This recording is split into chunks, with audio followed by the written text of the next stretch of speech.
calling them.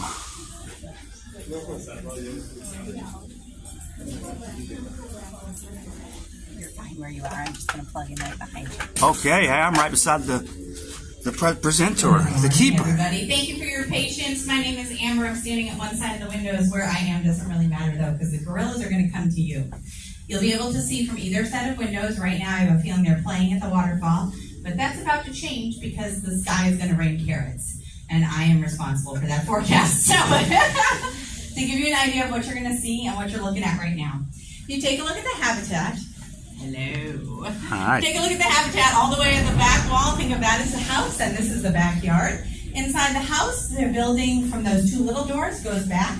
There are 4 bedrooms behind each door and a big playroom in the middle. If you look on the far right-hand side of that wall, there's a big steel mesh door. Inside the building, everything that separates people from animals is built out of that steel mesh. So we are never inside with them, but we train them to do things that help us to take care of them, like brush their teeth, listen to their heart with a stethoscope, all the good things you do at the doctor, get shots, do a cardiac ultrasound, all of those things we do here, but we do it through steel mesh. If you look at the base of the windows, you can see some little silver doors. We also do that same training out here for our Gorilla Insider Tour. So you're going to see some of those same behaviors if you come on one of our tours. So I'm going to go upstairs and call those boys over.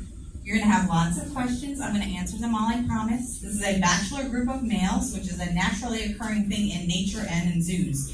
So you're going to see a big male. He is 18 years old and about 440 pounds. His name is Bolingo. And his 2 sons, Oliver and Enzi, they are 7 and 8, and both under right around 200 pounds apiece. If you are being polite and staying back from the windows, other people are not going to be polite, and they're going to come stand right in front of you. So feel free to bunch up to the windows wherever you are comfortable. Be there. I'm in the background. I get to hang with them all day, every day, so I don't need to see. But I'm going to go upstairs. If you're wondering where I'm coming from, if you lean all the way to the left, that's where I'm going to go and make it rain carrots. So I'm going to go upstairs Go to rain carrots. and tell you all about it. That's going to be that little fence I just showed y'all where it said do not enter.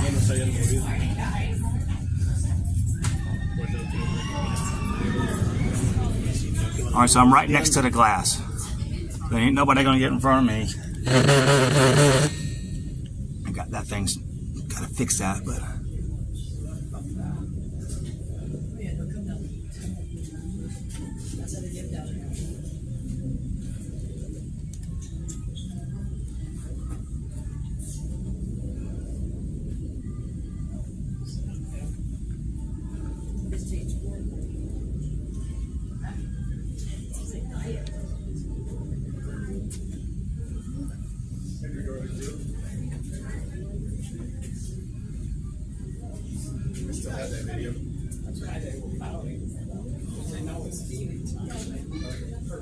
They eat carrots of all things.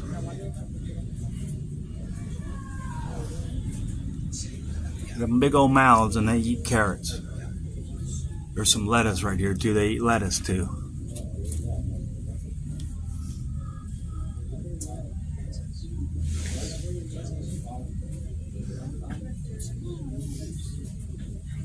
She's going to be throwing the food from right over here on this side, right over here.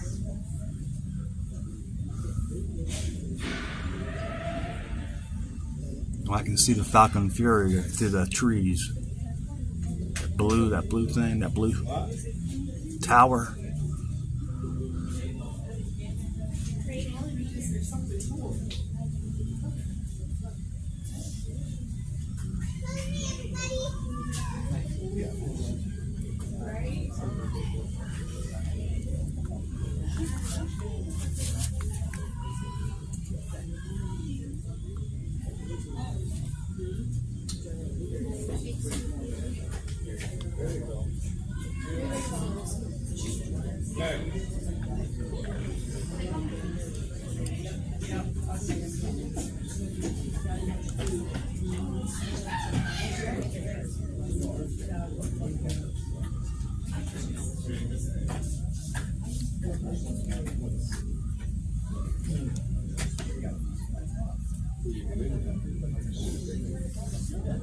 There's one.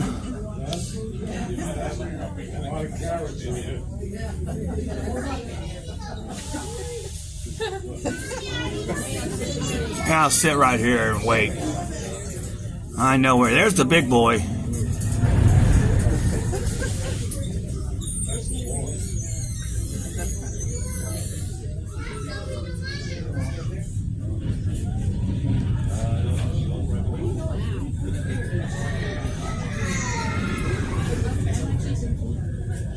Oh, now she's throwing them right here by the window.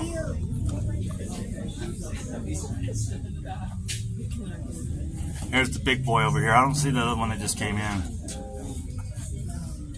That's not standing. Oh, I don't need to stand up. Got one right here in front.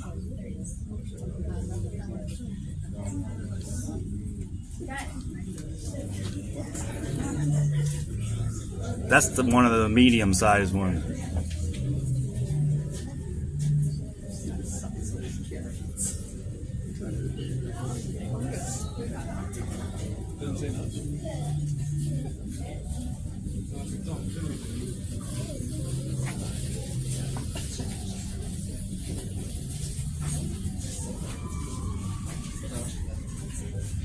Big carrots.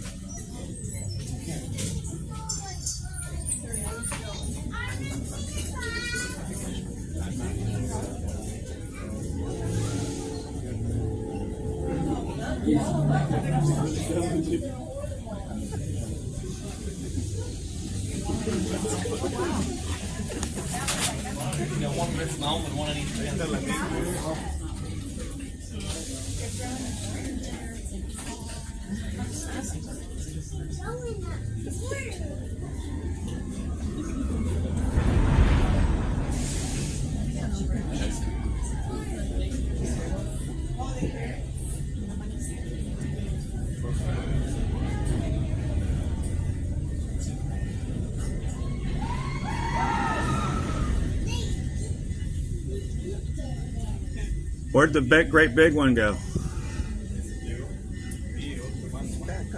He went over that way. Now you can see over there. Oh, here he is.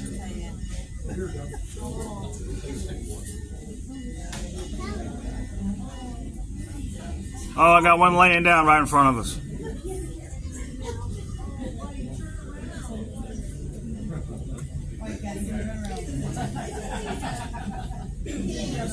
He sat down on that side over there.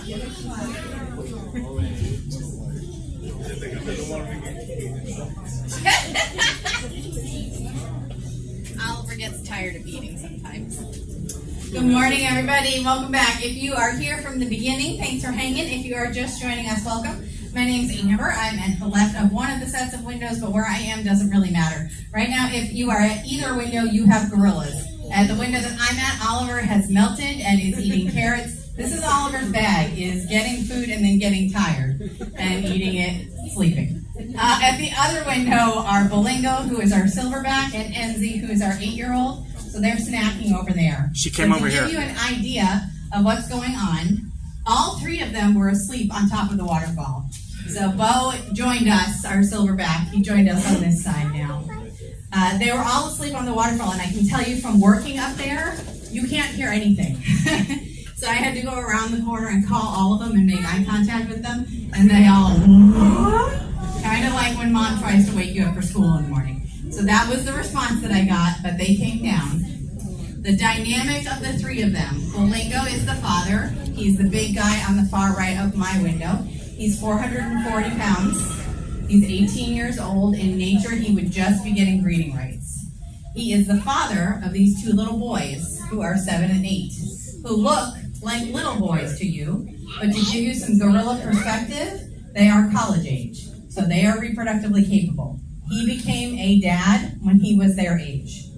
In nature, that would never happen because no silverback would let that happen. They would not let some whippersnapper come in and take over breeding rights. In zoos, things work a little bit differently.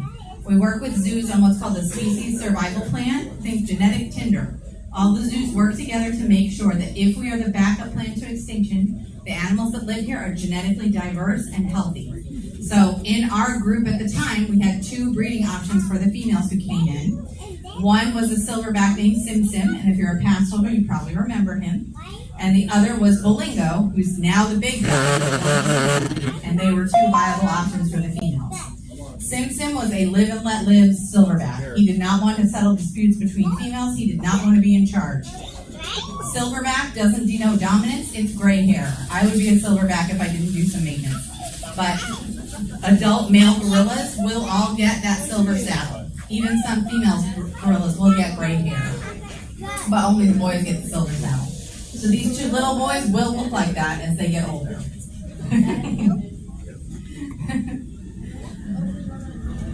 So within this dynamic, the question we typically get is, where are the moms? So in nature, the kids nurse and eat solid food all the way up until they are 5 or 6 years old. So human moms, be glad you're not a gorilla. And then once they hit 6, 7, they are reproductively capable. So they have to leave the group. Otherwise, you've got reproductively capable animals in a family group trying to breed family members. So in gorilla terms, that means off to college. In nature, females will join maybe a passing silverback who's like, hey baby, or a passing troop and become a babysitter. Boy gorillas go off and find a bachelor group. It's a roving troop of boys, think frat boys, where they are pushing each other around, figuring out how to be big gorillas. When animals are growing in zoos, we try to mimic the same conditions that they would have in nature. We can't always do it exactly the same, but we do our best. So in our situation, when our little boys and their moms showed us that they were ready to be apart from each other, moms already had a plan. They went to Salt Lake City, Utah, where they are at Hogle Zoo doing the same job. Little boys joined dad, formed their own bachelor group so they can learn from dad how to be big gorillas. And what I mean by that is he's going to teach them how rough to be with a little guy, how rough to be with a big guy, how to submit to a dominant animal, how to play correctly. It's a socialization process. And they don't learn that unless they have a big guy to teach them. So right now, these two young men, which are called blackbacks, are learning from the silverback how to be gorillas. What I saw before I came back to you guys from getting them was Bolingo, the big guy, was on top of the waterfall with the more submissive of the two little boys. So if you're looking out on the habitat, there's one little gorilla who's in the middle, that's Oliver. And Oliver, even though he's younger and a little bit smaller, he is the dominant of the two kids. His mom was the dominant female, so she taught him that he should get the best of everything, he should be in front of everything, he has nothing to be afraid of. The other little boy's mom was the submissive female, and he was taught by her, if there's a conflict, run.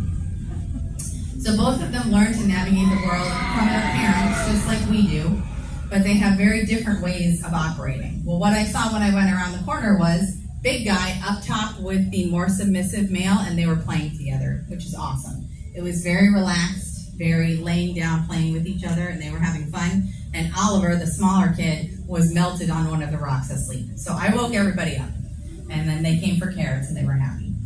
In terms of what foods they like, if you look at that big belly, which Oliver is giving you a really nice profile of a big belly right now, they have about 30 feet more intestines than you do, because they eat about 50 pounds of plant matter a day in nature and in zoos. The base diet in nature is leaves, bark, any types of fruit they can find, which in nature is more like a root vegetable than our fruit.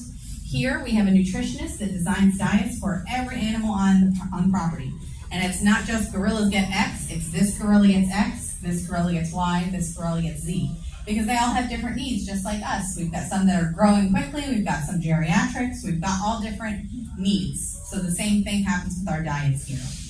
The base of the diet today was romaine lettuce. You can kind of see shrapnel everywhere from that, because they are like you. When they make a salad, you rip out all your favorite parts and then you trash everything else. They do the same thing. So we will be cleaning all that lettuce up tomorrow. But it will continue to come because they're going to get 150 pounds of plant matter today. Carrots are one of the more favorite vegetables. They do get their vegetables on rotation just like their greens. The greens rotation is iceberg, romaine, kale.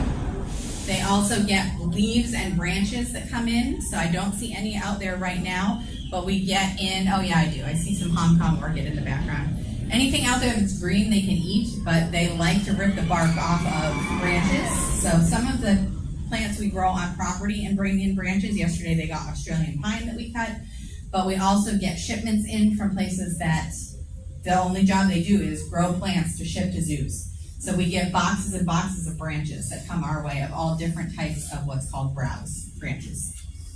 As you look out, they are working on carrots. That tends to be one of their favorites. Carrots and tomatoes are the sweeter things. They are high on the list. Broccoli and celery are low on the list. That's okay. We all understand. Some things that are cool about them, and if you're at my window and you don't, oh, Bo's still here, so you still have a gorilla. But if you leave me, I'm not going to be offended. Follow the gorillas. They're the cool thing. They communicate in lots of different ways. A lot of times when people come through here, they look at the animals and they think they look sad. They think they look angry. If you're near Bolingo, our big guy, you can see he's got a really huge brow bone. It's part of his skull. He can't do anything about it. And the little boys have the same brow bone. It is to shield their face from the sun. When you make an angry or sad face at me, you crunch up your eyebrows. That's just what you do. But for gorillas and chimps, they have this broad brow bone to protect their eyes. So that's not what you can look for to determine what's going on with them. What you're looking at is lips. If their muzzle is loose, especially if they have kind of a pout face going, that is a relaxed facial expression. If they are not relaxed, they have lips pressed together, and if they are really not relaxed, if they are not content, it's lips pressed together with air behind it. So when people say, they look so sad, they look so depressed, they look so bored, I remind people to think about what you look like on your couch watching TV, and if I came and took your picture. You probably wouldn't like the picture very much, but your relaxed body position doesn't look like you're having the time of your life. You might be having a great time. You might be perfectly relaxed and content. But to an outside observer, if they don't know what they're looking at, you might look bored. You guys are so quiet. If you have questions, you can yell at me. It's okay. So they do communicate by facial expressions, but they also communicate by noises, which I wish you could hear. When they see a friend or food, they when they see each other and they are telling each other to back off, it's when they are giggling, which is what you see the most with the little boys, or now right now with the big guy when he's wrestling with the kids, you'll see tongues and teeth. They giggle, and that's usually with a thrown in there too. So they giggle and snort. They make all these different vocalizations. They do the chest beat that you're used to. When you watch our animals do it, it is a play chest beat. It's kind of open palms and flat, and it's not very loud. When the big guy means it, he cups his hands against his bare chest and pops. And in nature, that sound travels a really long way. So between facial expression, body posture, noises that they can make, vocalizations, and one more that I haven't mentioned, they can tell other troops from really far away exactly what they want. The one that I haven't mentioned yet is smell. They produce about 24 different smells. So if you ever walk through a gorilla exhibit and smell, you get hit in the face with like a body odor smell, it is probably not the guest in front of you. It is gorillas, because especially in a bachelor troop, there are hormones going all the time, so they are putting off different smells. They know the difference between all these different smells. We don't. Some of the smells are like cologne, like, hey baby, come check me out. Some are back off, some are come closer, let's play. And through using all of these different communication tools, they can show each other exactly what they want without ever making contact, if that's not what they want to do. Yes, sir? If a human was in there, would they attack you? If a human was in there, would they attack you? I liken it to this. First of all, we never go in with them. It is like going in with a lion, a tiger, a hyena, a hippo. These are big animals that act like animals, and that is exactly what we want. We want them to be gorillas. They shouldn't be anything else. But you're all okay with each other here. If we all showed up in your bedroom at midnight, you would treat us like an intruder. And that's the same for them. They have their space, and we have our space. So is it 100% that I would get hurt? No, but that's their space. And the trust that we establish with them is, that's your space, I have my space, and if I invite you to interact with me, you don't have to come over, because there's always something in between us. So if you choose not to come over and interact with me, that's okay. And when I say interact, if you look all the way at that back wall, Oliver, eating is so exhausting. He's laying down again. The back wall on the right-hand side, that steel mesh barrier, inside the building, everything's made out of that. So the types of things that we teach these animals to do to help us are come up to the mesh, open your mouth so I can brush your teeth, learn how to get a shot, let me listen to your heart with the stethoscope, let me do a cardiac ultrasound, let me get a urine sample. All the same things you can do at the doctor, they can do too, which is pretty cool, because way back in the day, if you wanted to evaluate animal health, you were probably going to dart them and put them under anesthesia. We want them to trust us. So just like they have their space and we have ours, if we ask them to come up and interact with us and they don't feel like it, that's okay. That's their choice. They get to make that choice. However, if they do come interact with us, they're going to get extra special stuff. We're going to set them up for success. We're going to be pushing them to learn new things and teaching them new things, but we are going to have a good time and keep building our relationship. So think coach and a little league team. These animals are our partners, not our pets. I can't tell you that we don't love them because we absolutely do. Healthcare, and we work hard together to make sure that they have the best quality of life possible, and that includes preventative health.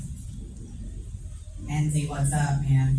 I got one more. More carrots. Yes, sir. Do they stay here, never get put in a cage, or always in? So they have a couple of different areas that are ours. If you look at the back wall, think of that as the house, and this is the inside the house. There's a little door on the left and a little door on the right. Behind each little door, there are 4 bedrooms that go straight back, and they are, they're what you would consider a bedroom. They have things to climb on in and through, and then in the middle of that rock wall, where it looks like there's nothing, there's a big playroom, a huge room. In between all the bedrooms and the big room in the middle, there are hydraulic doors that open, so we can open and close doors to make bigger or smaller spaces based on what the animals need. So they do have an indoor enclosure. Think of that as like the bunker. If there's a hurricane, that is where they're going to be because it is hurricane safe. What about a normal night? Normal night, it depends on what's going on. If there's fireworks, they're inside. Okay. If the park is open late for like a hollow scream, they're inside. Okay. But if the park closes early and there are no weather advisories for bad storms, cold temps, anything like that, they can absolutely stay outside. But we usually also leave the door open to the building so they can come inside if they choose, or they can stay outside if they want to. That's good. That's good. They look happy. They look like gorillas. They're doing their thing. It's a good way to be. Can they see us? They can absolutely see you. But you guys are kind of like TV when I'm cleaning. You know, when you put the TV on and you're cleaning or doing some other task around the house, and you're kind of ignoring the TV, but every once in a while something interesting comes on and you look, and then you go back to what you're doing. You guys are the TV. Every once in a while you're interesting, but other than that, they're doing their own thing. As you go around our zoo and you're like, nuts, I can't see an animal. The animals must not be out. Oh, yep, you bonk your brother. Just bonk him and keep going. This is the life of young gorillas. Keep in mind that really good zoo exhibits are built so that animals can have places to hide out if they don't want to be seen. Around here, if you can't find gorillas and you don't see humans on the habitat, they like to hang out on top of the mountain and down in the water. I know the water is counterintuitive because they are not swimmers, but they do like to get down in the water and splash. So if you can't find them, they're out here. You just might have to look a little harder, and that's true for animals all over the zoo. While I've got you, while you're taking pictures, while you're hanging out, if you get any new electronics over the holiday season, please recycle the old ones. I know that sounds pretty trite for a conservation message, but one of the threats to these animals is mining, and it's mining for a mineral that goes into small rechargeable electronics, namely cell phones. It's called coltan. It is infinitely reusable, and if we recycle small electronics instead of throwing them in a drawer, which we are all guilty of, that leaves more raw habitat for these animals and less need to mine new stuff. We're really lucky. We work with other zoos on the population here that if we're the backup plan to extinction, they're genetically diverse and healthy. But we have a nonprofit side too that gives $1 million a year to conservation projects going out in the field. So when we go to visit them, like I've been out to Zimbabwe to visit a couple, in South Africa I visited a couple, it is not us showing up saying, I'm here to tell you what to do. It is us showing up saying, what do you need me to do? So they've had me work in the rehab center and train with the trainers. They've had me do paperwork in the office. They've had me go out and do anti-poaching unit. Whatever they need us to do when we are there is what we do. So we are there to help them. You guys are awful quiet, and I do love it, but if you have questions, please let me know. The quick review, if you're just showing up, is this is a bachelor group, so all males, dad and 2 kids, based on what Enzy's doing. Dad might be coming this way, I don't know. He's on the lookout. Our snack this morning was carrots. This afternoon we have green beans. If you're interested in seeing them get trained, our Gorilla Insider Tour happens every day at 2:30. So if you're interested in being one of the trainers, we train right out from here in front of the glass. You can get your tickets online ahead of time for gorillas or any of the other Insider Tours that you want to get closer to. But if you have questions about where the bathroom is, where you should get lunch, if you want random animal impressions, really bad animal jokes, I'm here for you. I got you. And I'm just going to put the microphone up and hang out in the area. So if you need anything, come see me. My name is Amber. But we appreciate you guys spending your time with us, and especially spending time with gorillas, because we think they're super cool, and we're glad you like them too. Have a great day, you guys. Hey, do you have to go through there and pick up the litter like a litter box? It's not litter, but yes. Yes, we do. So we call them in, and they're inside the building. Then we come out, we clean up all the leftovers, all the poop. We're also responsible for mowing all the lawns, trimming all the trees, getting all the new hay out here, all the stuff. So if you want to do the fun part, you also do the other part. Yeah. Yep, you do all the parts. But that's what animal care is. If you have pets, you know. Very good. How do you ensure that they don't get out? So there's a few different ways. One is that zoos like ours are subject to all the same laws that USDA puts out on animal enclosures. So that means there is a book that says gorilla exhibits have to have a wall that's this high, boats that are this deep, things that are like, there's all these specs on how things have to be built. So we have USDA, we have the Florida Fish and Wildlife, and we also have AZA, Association of Zoos and Aquariums. So those already lay the groundwork for how things look. So let me show you what looks like they do. So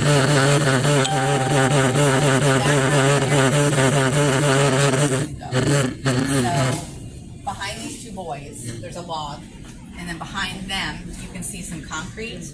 That's a dry moat. Think a moat around a castle, but there's no water in it. So down on that side, it goes straight down about 20 feet. So they can't climb out. If they happen to fall down there or drop down there, because they do like to play, they like to grab onto the edge and drop down, there is an emergency way to bring them back into the building, but they can't go up the other side. Then all these other walls, they're meant to have that same look of natural, they can go anywhere, they can do anything, but if you look at them, they're all curved in. So, and any hand or footholds that we find get sealed up right away.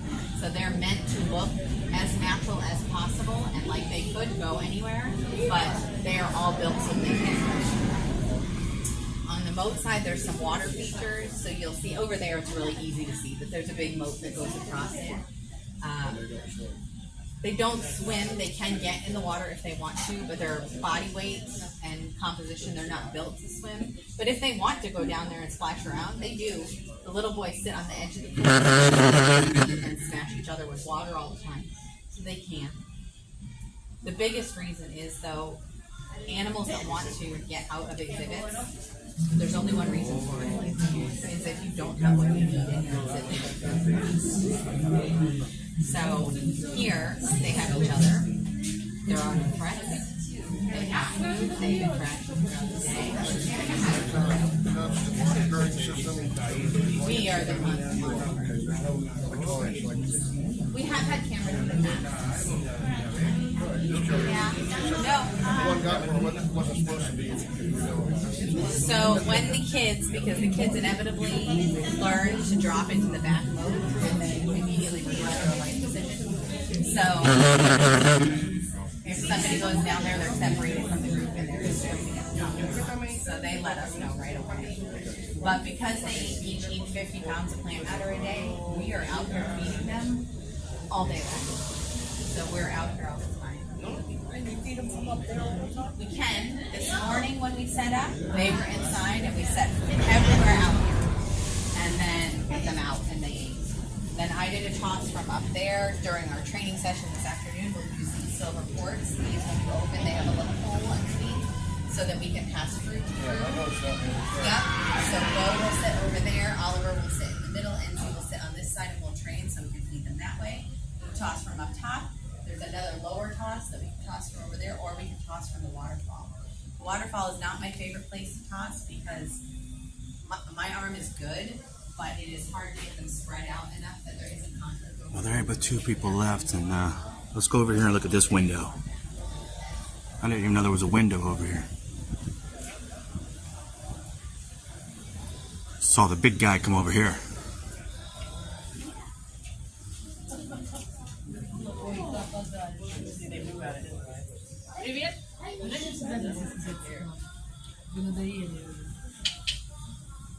All three of them over here. He waved. This is not I.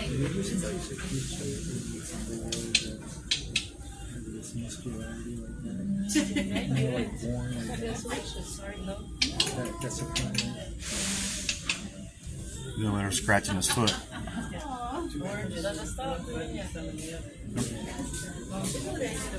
Dominant brothers over there sleeping again. Give me 5.